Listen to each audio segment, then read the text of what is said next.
So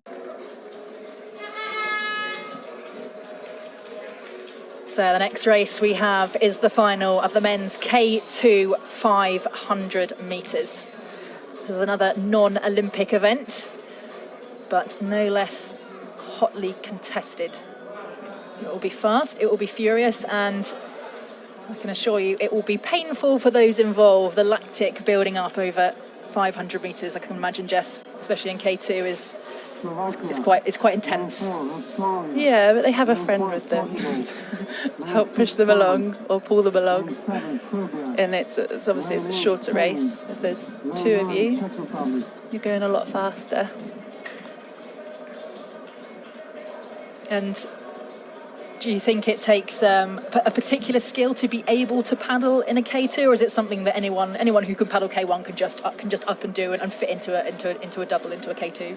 I don't think anyone knows the answer to this one, but you know if you can paddle with somebody. So some people just aren't able to gel, and whereas you might have a paddler that you might not think would make a good team boat paddler, but they'll get in a K2 with somebody and it'll just gel and they'll stick together. And in lane one, we have the French pairing of Aurélien Le Gall and Pierrick Bail.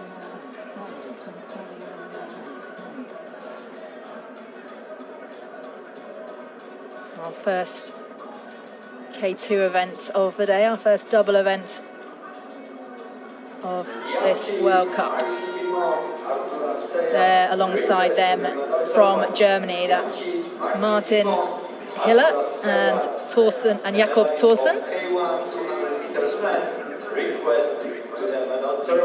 In lane three, we have Denis Mishak and Juraj Tar. They're from Slovakia. In lane four, representing Australia, that's Riley Fitzsimmons and Jordan Wood, both part of that Australian K4 that World Championship gold in 2017. And they're alongside the Portuguese pairing of Emmanuel Silva and Messias Batista. In lane six, a second French crew. That's Guillaume Berger and Guillaume Lefloc de Courchemont.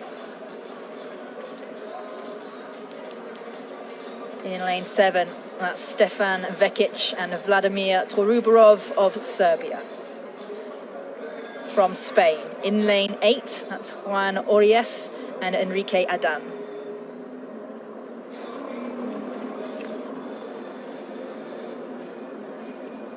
So boats just nudging their way into the start buckets. These buckets holding the boats in place, making sure that everyone stays level on the start line. And away they go. And a really good start there from France. That's Berger and Lefloc de Courchemont in lane six, who seem to just get their noses out of the buckets a little bit early. And see the stroke rate really building up over this 500 metres.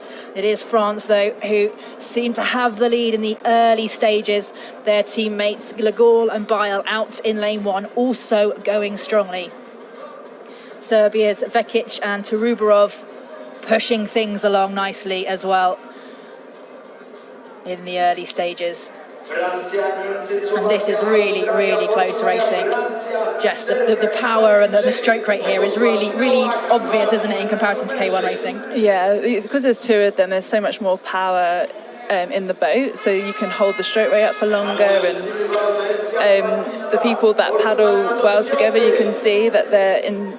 The obvious is being in time with your partner, so the guy in the back. We are into the last 100 metres. It looks like France, Australia and Serbia at the moment who are in those medal positions. Portugal going well as well, but it's clearly France who have the lead into the last 50 metres. Australia in the silver medal position. Will they hold off the Portuguese pairing? It will be first for France, a gold medal going to the French pair of Berger and Lefloc de Courchemont. It looked like Fitzsimmons and Wood of Australia taking the silver, with Emmanuel Silva and Messias Batista of Portugal taking the bronze. But Jess, that was a thrilling finish from the K2 paddlers there. Yeah, it was really good. I think the French pair were ahead from the start, and I think because the race is so short, it definitely is an advantage to be ahead at the beginning, because there's not enough time there to catch up. But I think the Australian pair did a good job of chasing them down. Yeah, it was a really strong start from Berger and Le Floch de Courchemont. We saw them with the first stroke just getting straight out of the blocks. How important is that first stroke, Jess, in any event in kayak racing? So in the 200, it's quite vital, but you still got a bit of time to make up for it if you're really good. But then in the 500, you might be able to get away with a bad first stroke. But obviously, it's good to set yourself up well right from the beginning. See the perfect unison, really identical rotation, identical strokes from the French K2 pairing. They take gold by half a boat length, really close there for second and third, but Fitzsimmons and Wood of Australia take the silver. Those two won gold together at the Under-23 World Championships back in 2015 in the K2000. Interesting to see what Australia decide to do with their crew boats this year, especially in the men's department. Tend to mix things up between the World Cups and just sort of testing things out to see who will be their best bet for qualification later on in the year. And there we have Guillaume Berger and Guillaume Le Floch de Courchemont of France taking the cool stakes also very seriously, as much as they take the racing seriously with their matching glasses and matching moustaches. I really like the French kit. It's different. So that was our first doubles event of the day. Lots more to look forward to over the coming 40 minutes. It was the Portuguese crew that took the bronze medal, Manuel Silva and Messias Batista of Portugal. Manuel Silva is a name you may be very familiar with, world champion in this event in 2013 with João Ribeiro. Olympic silver medalist in the K2000 at London 2012 as well. That was with Fernando Pimenta.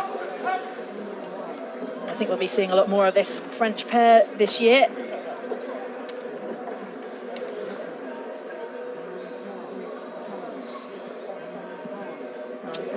Congratulations.